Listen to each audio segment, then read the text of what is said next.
Gujarati film ઉદ્યોગની વિક્રમ ઠાકોરનો સનસનીખેજ ખુલાસો। ગુજરાતી ફિલ્મના સુપરસ્ટાર વિક્રમ ઠાકોરે લગાવ્યો ગંભીર આરોપ। ગુજરાતી ફિલ્મ ઉદ્યોગમાં સરકારી સબસિડીના દુરુપયોગનો વિક્રમ ઠાકોરનો દાવો। કેટલાક પ્રોડ્યુસરો માત્ર સબસિડી લેવા માટે ફિલ્મ બનાવતા હોવાનો ખુલાસો કર્યો। સબસિડીની રકમથી પણ ઓછા ખર્ચમાં ફિલ્મનું નિર્માણ કરતા હોવાનો આરોપ લગાવ્યો।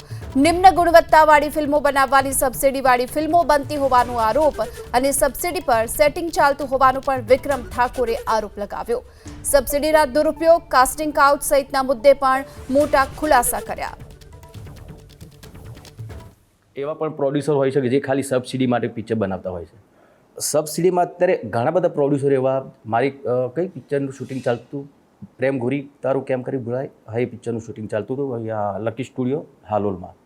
ત્યારે મારી પિક્ચરનું શૂટિંગ ચાલતું હતું ને એ જ લકી સ્ટુડિયોમાં 3 પિક્ચરના શૂટિંગ પૂરા થયા તો એ મારું ચાલતું હતું શૂટિંગ ને પછી મને ખબર પડી કે આ ફક્ત ને ફક્ત સબસિડી લેવા માટે જ, કેમ કે 5-5 લાખ રૂપિયામાં પિક્ચર બનાવી દે ને પછી તમે સરકારમાં જઈને પછી તમે એની સબસિડી માગો, સબસિડી મળે ખરી, અમે બી પાછું અંદર પાછું એકબીજાને એવું હોય લેતી દેતી હોય, સેટિંગ હોય, એટલે એવી રીતે આ લોકો ઘણા લોકો અત્યારે હાલ પણ બનાવે છે।